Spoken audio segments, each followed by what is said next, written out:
हमको मिल जाए। वो मिल तो जाती है पर पचाना भारी पड़ जाता है, इसलिए प्रयास करना, भोलेनाथ जी से कहना हमें हमारे भाग्य का देना, हमें दूसरे के भाग्य का नहीं चाहिए। थोड़ा स्लो। हमें हमारे भाग्य का दो, भोलेनाथ जी से कहा हमें दूसरे के भाग्य का नहीं चाहिए। नानी का धन, बेईमानी का धन और जजमानी का धन। कोई ये सोच ले कि मैं जजमान के घर पर गया हूं और मुझे बहुत सारा धन मिल जाए। धन तो मिल जाएगा, पर महाराज इतना याद रखना कि भजन के बल को बढ़ाना पड़ेगा, गायत्री को बढ़ाना पड़ेगा। जब हम गायत्री के जाप ज़्यादा करेंगे, गायत्री का स्मरण करेंगे, जब हमारे भजन का बल बढ़ाएंगे, हमारे भगवान की भक्ति का बल बढ़ाएंगे, तब जजमान के घर का धन भी पच सकता है। जब हमारे भजन का बल बढ़ता है तब हम नानी के घर का धन भी पचा सकते हैं। 3 जगह का धन पचाना भारी पड़ जाता है, नानी के घर का, बेईमानी का और जजमानी। बेईमानी का धन भी पचाना बड़ा कठिन है, कहीं से आएगा कहीं निकल जाएगा, रोग में लग गया, बीमारी में लग गया, एक्सीडेंट हो गया, ये हो गया, वो हो गया, दुख ही दुख जिंदगी में आते रहे और तकलीफें भोगते रहे। बड़ा कठिन है हमारा, बड़ा। थोड़ा सा आप लोगों को बुरा जरूर लग सकता है कि गुरुजी आप बोल रहे हो नानी के घर का धन तो नाती पंती के लिए होता है, मना नहीं है, पर अगर तुम लेकर आए हो, जिद कर कर, झगड़ कर, लड़कर तुम लेकर आ तो गए, परंतु इतना याद रखना कि उस धन का सदुपयोग करने के लिए थोड़ा सा धर्म भी करना, गौ माता की सेवा करना। नानी के यहाँ का धन आया है तो थोड़ा गौ माता की सेवा में लगाओ। नानी के घर का धन आया है तो कहीं ऐसा कार्य करना, कोई गरीब की लड़की हो, उसकी शादी नहीं हो रही हो, पैसा नहीं हो, तो उस गरीब के कन्यादान में भी लगाओ, गरीब के विवाह आदि में भी। कोई बच्चा पढ़ना चाहता है, विद्या लेना चाहता है, एजुकेशन करना चाहता है, उसके पास में विद्या का धन नहीं है, पढ़ने के लिए धन नहीं है, तुम नानी के यहाँ से लाए हो, बेईमानी का धन आया है या कोई धन ज़्यादा आ गया, उसमें से थोड़ा सा निकाल कर बच्चे की एजुकेशन में लगा दो। हम ये नहीं कहेंगे कि तुम कहीं ले जाकर इधर उधर, तुम तो उस बच्चे की एजुकेशन में लगाओ, पढ़ाओ, विद्याध्ययन कराओ, प्रयास करो। पचाना कठिन है, इसलिए अपने भजन के बल को बढ़ाइए। एक ब्राह्मण, एक साधु, एक सन्यासी, एक तपस्वी, एक साधक, एक उपासक अगर किसी के घर का भोजन भी कर कर आते हैं तो उनको गायत्री का बल बढ़ाना पड़ता है। अगर भोजन कर कर आए हैं ना तो फिर उनको भगवान का भजन का बल बढ़ाना पड़ेगा, गायत्री बढ़ाना पड़ेगी, तब जाकर हम जिसके यहाँ का खा कर आए हैं उसका पच पाए।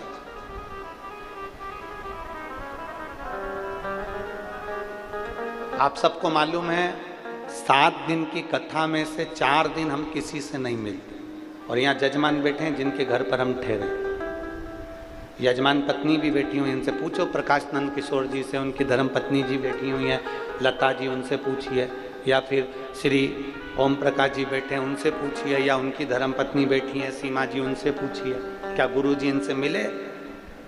आज 3 दिन हो गए, आपसे हमारा कोई मिलना जुलना नहीं। इनके घर के बच्चों से भी पूछ लो, क्या गुरु जी नीचे उतर कर आए, किसी से बात करी, मिलना हुआ? नहीं। हमारे ठाकुर जी की सेवा, हमारा जो शिवलिंग है उसकी आराधना, हमारे शालिग्राम भगवान है उसकी पूजन, और अपना पाठ और आराधना, अपना भजन का बल बढ़ाओ। क्योंकि जिनके यहाँ पर ठहरे हैं, अगर हम उनका भोजन कर रहे हैं तो अपने भजन का बल बढ़ेगा, तो जिनके यहाँ पर ठहरे हैं मेरा भोलेनाथ उनकी भी कृपा करता हुआ आगे अग्रण्यता रखे। भजन के बल को बढ़ा।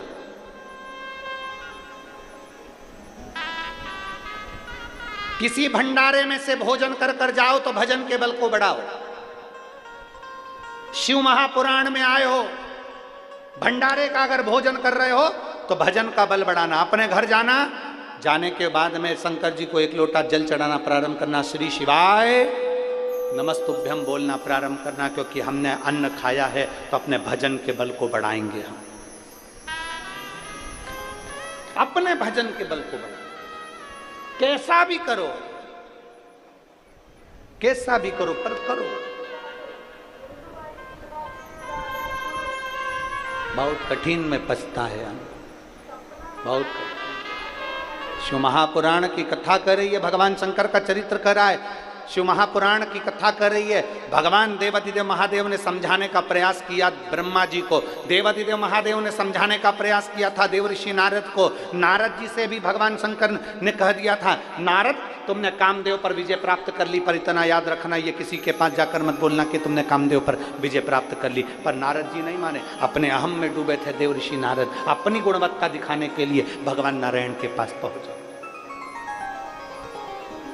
और देवऋषि नारद ने भगवान नारायण के पास जाकर कहा, जिसको शंकर भगवान नहीं जीत पाए, जिस कामदेव पर शंकर भगवान विजय प्राप्त नहीं कर पाए, उस कामदेव पर विजय मैंने प्राप्त करी है। भगवान विष्णु के नेत्र से जल बह गया। जिस शंकर की आराधना मैं करता हूं, उस शंकर की निंदा आज देवऋषि नारद के मुख से सुन रहा हूं।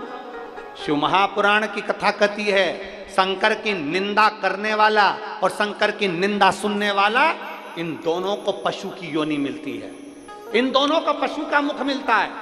और हुआ, देवऋषि नारद जी ने भगवान शंकर जी की निंदा कर दी थी, इसलिए बंदर का मुंह लगा था। और भगवान नारायण ने शंकर जी की निंदा सुन ली थी, इसलिए घोड़े का मुंह लगा था। हयग्रीव अवतार हो, कोई निंदा कर रहा है शंकर जी की। और एक और बात अपने भीतर उतार कर रखना, शिव खुद की निंदा सहन कर लेते हैं, शंकर खुद का अपमान सहन कर लेते हैं, पर शंकर अपने भक्त का अपमान कभी सहन नहीं कर पाते हैं। उसका जवाब तो मेरा देवाधिदेव महादेव देता जरूर है, थोड़ा देरी से देता है, पर देता जरूर है। शिव खुद के अपमान का जवाब भले ना देंगे, शंकर अपना अपमान सहन कर लेंगे। शिव अपना अपमान सहन कर सकते हैं, पर अपने भक्त का अपमान सहन नहीं कर सकते। उसका जवाब देवाधिदेव महादेव देता है। समय आता है, समय की प्रतीक्षा करना चाहिए। इसलिए बार बार कहते हैं, मत बुरे कर्म कर बंदे वरना पछताएगा, भगवान की आंखों से तो बच नहीं पाएगा, तू बच नहीं पाएगा। अरे ओ अज्ञानी मत करना रानी, तेरे कर्म का फल भी तू ही पाएगा, जैसा किया तूने तेरे आगे आएगा। मत बुरे कर्म कर बंदे वरना पछताएगा, भगवान की आंखों से तो बच नहीं पाएगा, तू बच नहीं पाएगा। प्रयास करिए। देवऋषि नारद को समझाया, नारद तुमने कामदेव पर विजय प्राप्त करी, पर यह बात मत बोलना। नारद मानने को कहाँ तैयार हो, उन्होंने जाकर बोल दिया भगवान विष्णु को कि शंकर भगवान कामदेव को नहीं जीत पाए थे, मैंने जीता। शंकर भगवान में इतना बल नहीं था जितना बल मुझ में था।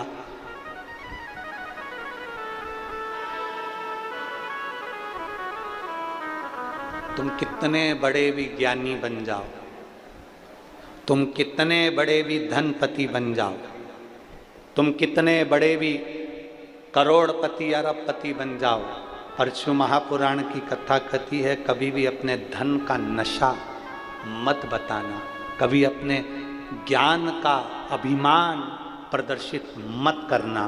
तुम कितने बड़े भी ज्ञानी बन जाओ, ज्ञानी जो पुरुष होता है वो देखता है मौन रहकर, मेरे शंकर जैसा चुप रहकर धारण करते जाता है, धारण करते जाता है। अगर तुम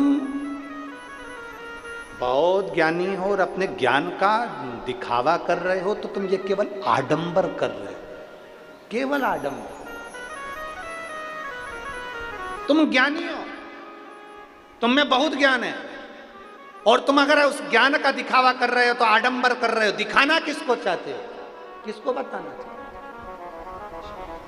तुम शंकर भगवान के बहुत बड़े भगत हो, तुम शिव जी को एक लोटा जल चढ़ाते हो, तुम शंकर जी के मंदिर जाते हो, तुम शंकर भगवान की आराधना करते हो, तुम श्री शिवाय नमस्तुभ्यम का जाप करते हो। मेरा निवेदन है जीजियों, मेरे जीजाओं, निवेदन है आपसे, कभी इसका आडंबर मत करना कि मैं 1 महीने से मंदिर जा रही हूँ, कि मैं 4 महीने से जा रही हूँ, कि मैं 6 महीने से जा रही हूँ।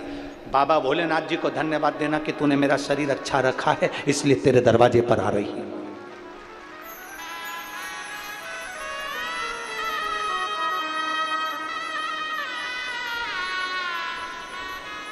भगवान देवाधिदेव महादेव को धन्यवाद दो कि तूने मेरा शरीर अच्छा रखा, जो तू तेरे दरवाजे पर बुला रहा है। अगर ये शरीर बेकार हो जाता, लकवे जैसी बीमारी हो जाती, पैरालिसिस लग जाता, कोई किडनी, कोई लीवर, कोई कैंसर जैसा रोग, कोई मालूम पड़े ट्यूमर जैसा हो जाता, तो लोग पलंग पर पड़े देते, कौन तेरे मंदिर पर आता?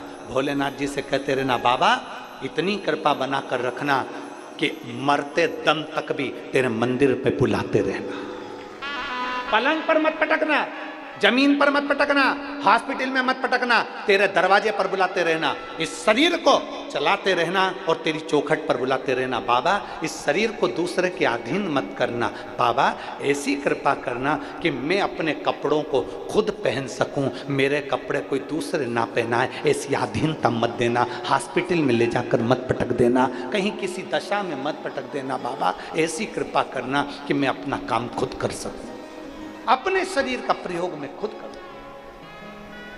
चलकर तेरे दरवाजे पर आऊं और फिर निवेदन करूंगा परतवाड़ा की जीजियों से, निवेदन करूंगा फेसबुक यूट्यूब पर कथा सुनने वालों से, निवेदन करूंगा आस्था चैनल पर कथा सुनने वालों से कि भगवान से प्रार्थना करना कि तुम्हारे नजदीक में कथा हो। और अगर भगवान ने तुम्हें 4 व्हीलर गाड़ी दी है, ट्रैक्टर दिया, ट्रॉली दी, गाड़ी दी, पिकअप दी, मोटरसाइकिल दी, भगवान ने तुम्हें साइकिल दी, भगवान ने तुम्हें गाड़ी दी है, तो भगवान से प्रार्थना करना कि मेरे नज़दीक में जब कथा हो तो मैं भी 4 लोगों को अपनी गाड़ी में बिठाकर कथा सुनाने के लिए लेकर जाऊं। ऐसी कृपा, ऐसी दया करना कि मेरी गाड़ी सत्संग के काम आए। ऐसी दया तू करना, ऐसी कृपा। बेकार शरीर किसी और अन्य काम में आए, झूठ बोलने में, कपट बोल करने में, छल बेईमानी में काम में आए तो क्या मतलब, क्या मतलब?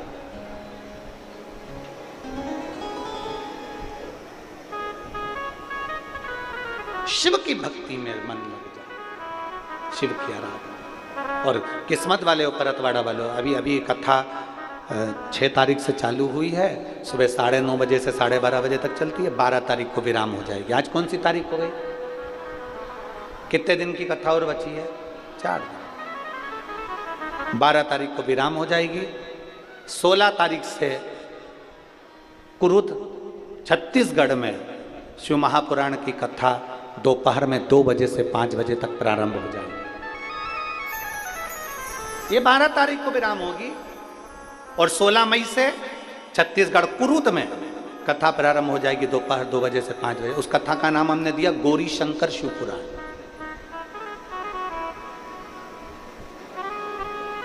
वहां प्रारंभ हो। मिले मौका अपने नजदीक में, भगवान से कहना ये शरीर ऐसा बनाकर रखना तेरी कथा में पहुंचता रहे। एक पत्र है, पत्र थोड़ा लंबा ज़्यादा है पर अच्छा है। योगिता शिवलाल सोजारे, मुकाम बागडोह,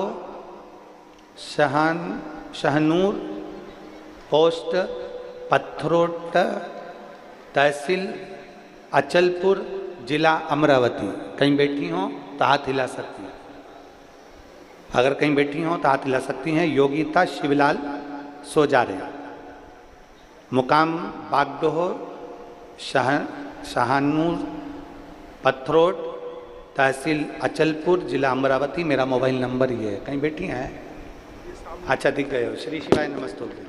आ जाओ, एक बेलपत्र ले जाना, आ जाइए।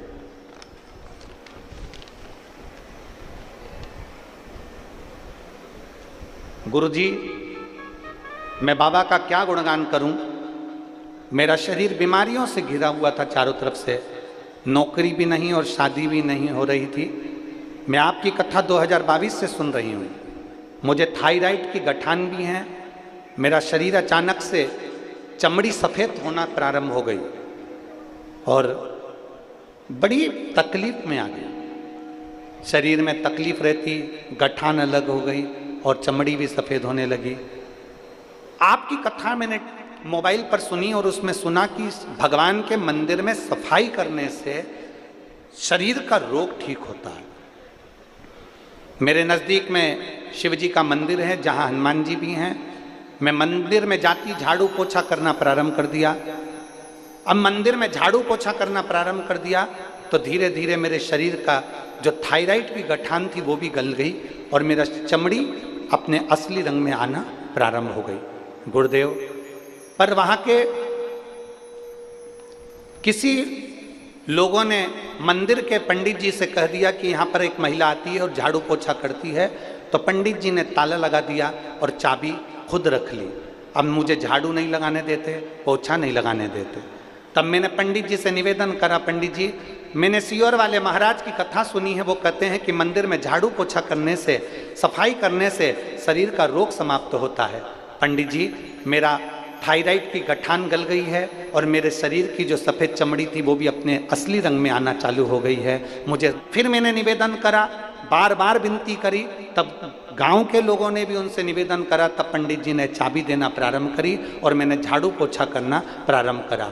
आज मैं बाबा को धन्यवाद देने के लिए आई हूँ, क्योंकि बाबा की कृपा से मेरी थायराइड की गठानें गल गईं और मेरी जो चमड़ी सफ़ेद हो रही थी अब धीरे धीरे वो अपने असली रंग में आना प्रारंभ हो गई। मैं बाबा को धन्यवाद देने के लिए यहाँ पर पहुँची हूँ। बाबा को मैं धन्यवाद देती हूँ। गुरुदेव, बाबा ने मुझे ठीक करा, मैं बाबा को साधुवाद देती हूँ। आ जाओ बेटा।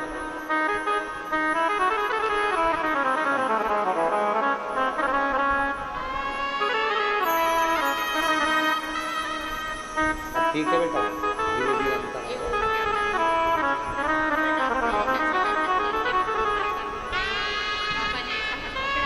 परीक्षा भी पास हो गई, रिजल्ट फाइनल वाला बाकी है। शादी का तो त्र्यंबकेश्वर नासिक से आया, भोले बाबा ने बता रही है, जॉब के लिए कर रही थी वो भी बाबा ने सुन लिया और शादी नहीं हो रही थी वो भी बाबा ने सुन ली और शरीर में जो रोग था वो भी धीरे धीरे समाप्त हो रहा है।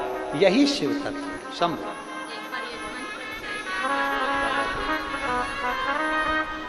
अब निवेदन कर रही है, अब बस बाबा से प्रार्थना है मैं भी एक बार कथा करवा लूं। बाबा कराए। शंभु शंभु।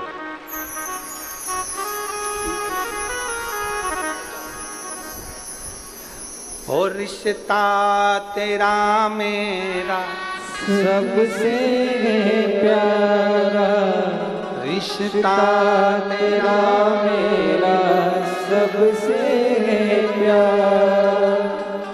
तू मेरा बाबा, मैं हूँ तेरा दादा, मैं हूँ तेरा लाला। तू मेरा बाबा, मैं हूँ तेरा लाला, मैं हूँ तेरा लाला। शिव आराधना जिसने दिल से कर, थोड़ा ये फाइल थोड़ी मोटी हो सकती है, इसको कम करने में समय लग सकता है, दुख बड़ा हो सकता है, पर मेरे बाबा धीरे धीरे उस दुख को काटते जरूर हैं, ये निश्चित है। थोड़ा समय लग सकता है, थोड़ा समय लगेगा।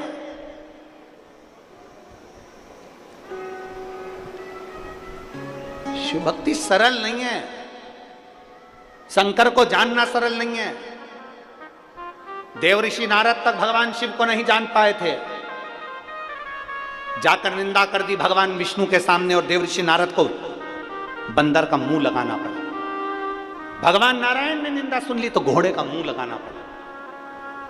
हयग्रीव अवतार हो गए। रामचरितमानस में आता है नारद जी को बंदर का मुंह लगा था, केवल निंदा। कुछ भी कह देना, कुछ भी बोल देना सरल है, पर उसका भोग भोगना बहुत कठिन है। भोगना कठिन। अभी हमने कथा में कहा था कि 3 लोगों से बचना, लालची, आलसी और दोगले। दोगलाई करने वालों से भी बचने का प्रयास करना कि कोई तुमको, वो कहते हैं ना कि एक बात बोले बुरी तो नहीं लगेगी, अरे जम के तो बोलो, पक्का बोल दे। सब जगह पर लिखा रहता है कुत्तों से सावधान, पर हम तो कहेंगे इंसान से भी सावधान। कुत्ता तो मालूम है कि काटेगा इसलिए सावधान हो जाओ, पर कोई तुमसे गले लगकर कब छुरा घोंप कर जाएगा मालूम नहीं पड़ पाएगा। सावधान।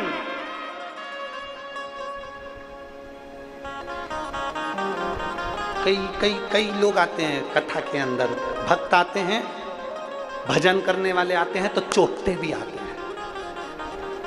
यहाँ तो कुत्ता चैन नहीं चुरा ला, तुम्हारे पास में ना जाने कौन बैठा होगा, बैठी होगी और इतनी धीरे से सफाई करेगी। इसलिए सावधान इंडिया, इसलिए सावधान। दीवार पर लिखा रहता है कुत्तों से सावधान, और हम सावधान हो जाते हैं क्योंकि कुत्ता मालूम है काट खाएगा। पर इंसान से भी सावधान रहने का प्रयास करना कि ये कब तुम्हारे साथ रहते रहते कब छल कर कर तुम्हें छुरा घोंप कर चले जाएगा मालूम नहीं पड़ पाएगा।